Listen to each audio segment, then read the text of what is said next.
سمع الله لمن حمده. سمع الله لمن حمده.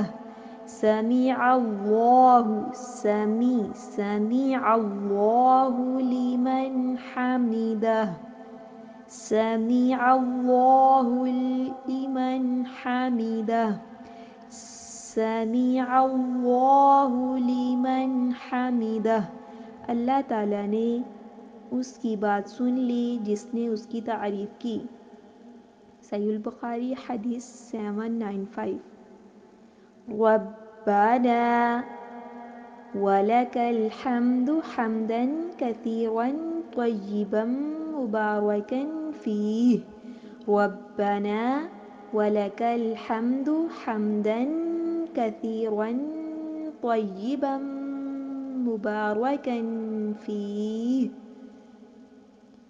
ربنا ولك الحمد حمدا كثيرا طيبا مباركا فيه۔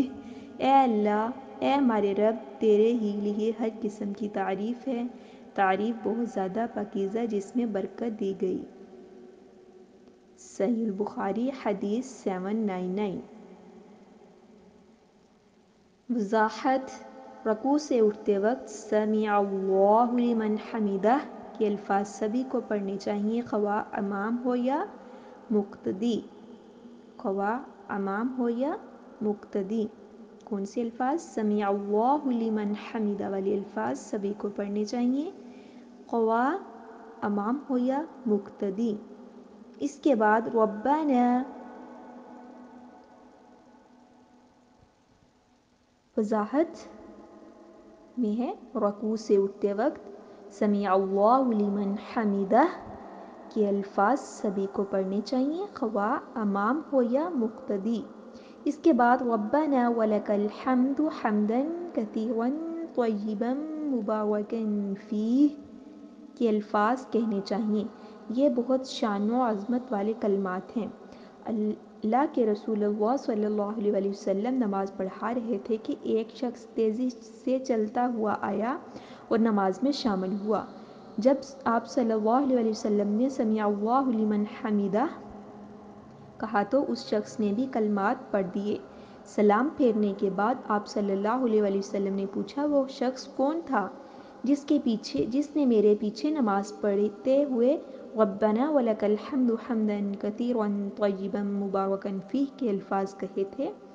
لوگ خاموش رہے تو آپ نے فرمایا، بتاؤ وہ کون تھا؟ اس نے اچھی بات ہی کہی ہے۔ اس شخص نے کہا، اللہ کے رسول، وہ میں تھا۔ آپ صلی اللہ علیہ وسلم نے فرمایا، میں نے 30 سے زائد فرشتوں کو دیکھا، وہ ان کلمات کا ثواب لکھنے میں ایک دوسرے سے آگے بڑھنے کی کوشش کر رہے تھے۔ صحیح البخاری میں ہے، اس کا حوالہ دیا گیا 799 اور صحیح مسلم میں ہے 600۔ قارئین کرام، ان کلمات کے حروف کی تعداد کے برابر فرشتوں کی تعداد ان کا ثواب لکھنے کی کوشش کر رہی تھی۔ اس سے آپ اندازہ کر سکتے ہیں کہ یہ کتنے بابرکت اور باعظمت کلمات ہیں۔ اسی لیے رکوع سے اٹھ کر ان کلمات کو ضرور ادا کریں۔